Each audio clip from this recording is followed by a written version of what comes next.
This evening we've got a mixed bag of stories for you about tourism projects and community efforts to make Ireland look its best and welcoming for the visitor.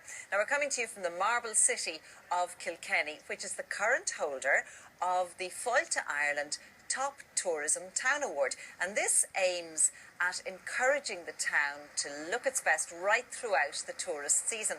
In a little while we'll be finding out how they managed to do that, but our very first story this evening is about a Dublin-based tourism venture, because last year Dublin got its first regular ferry crossing in the bay, and it turned out to be a huge success. And now the family-run Dublin Bay Cruises business is relaunching. They've got new routes, they've got lots of visitor attractions, and our reporter John Kilraine went along to experience Dublin from the water.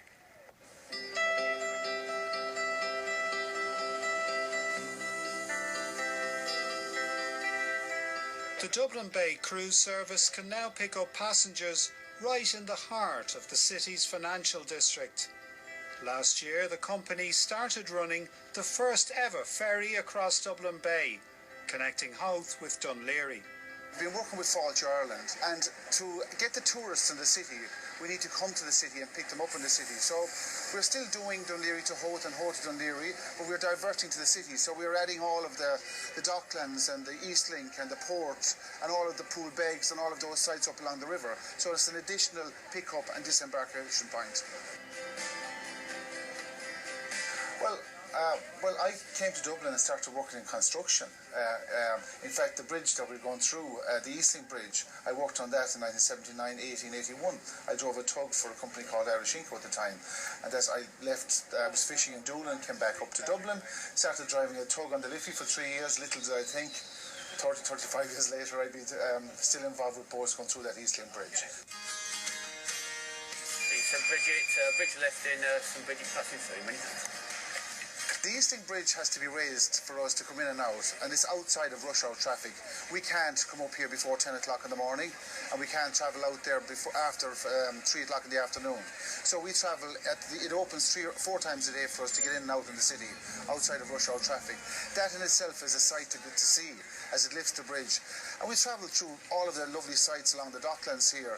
Like you have the Diving Bell right beside us there, you have the East Link Bridge, you have Poolbeg Lighthouse. You have the North Bull Wall, which was designed by Captain Bligh of the Bounty fame. So there's a huge amount of sites that we have along the Liffey, which people, Irish people in particular, and we see like retired people love to see all of these sites.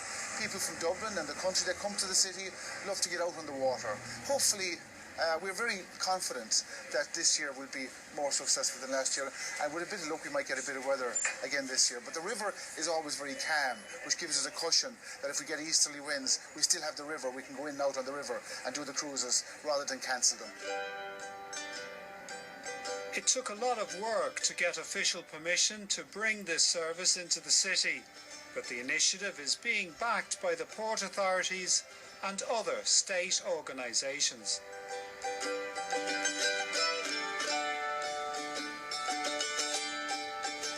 It's a man from County Clare that has brought this service to Dublin tourism. I think my dad, who passed away 7 years ago, started trade with the Islanders from Dool in County Clare during the emergency in the 1940s. And then in the 60s, my brother started fishing. In the 1990s, they transferred into tourism, and they started off the now iconic Cliftonmore Cruises that operate from Doolin and Liscannor in County Clare. And I started with them, and started trading. I went into business with them down there, and then 2 years ago we got an idea that we might start in Dublin because nobody else had been doing this type of passenger traffic in Dublin.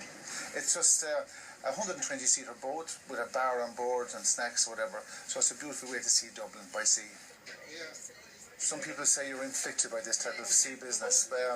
Now, as you can see, my daughters, any chance they get, they're helping me. So I think that infliction is passed down the line as well, unfortunately, for them. Passengers pay €22 for each of the routes available, with another €6 to do the whole bay. And there are special deals on offer.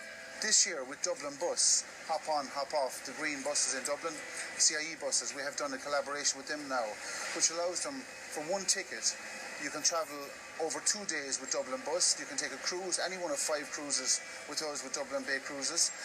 You get free entrance to the Little Museum on Stephen's Green, a free walking trip in Dublin, and you also have the €2 voucher to travel on the Dart. That's €30. One ticket, see all for Dublin. These passengers are sailing to Howth, taking in the Bailey Lighthouse and Ireland's Eye. We don't have a sea in Switzerland, no seashore, so for us it's always spectacular to be on a boat trip. You see a lot of the coast here, so that's really nice. Yeah. Well, I did the sea trip last year, and this year I knew they were going from Sir John Rocherson's Quay, so I wanted to see the city and go out as far as Howth there, where I'm from. You see the city from such a good angle that it was brilliant to pass the Pigeon House and all the boats and stuff along into the city.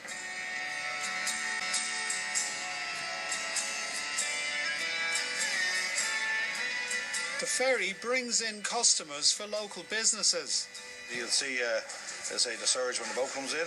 Local, national and international tourists coming out to Howth to avail of the ferry, and then they come onto the pier and come into the restaurants, come into the fish shops to have a cup of coffee or a bit of food and a glass of wine maybe. So yeah, we've seen a big change since the ferry started. And this ferry service looks set to continue. The sea kind of gets a hold on you, and I think that's what you do. Once you're involved with the sea, you're involved with it, that's it.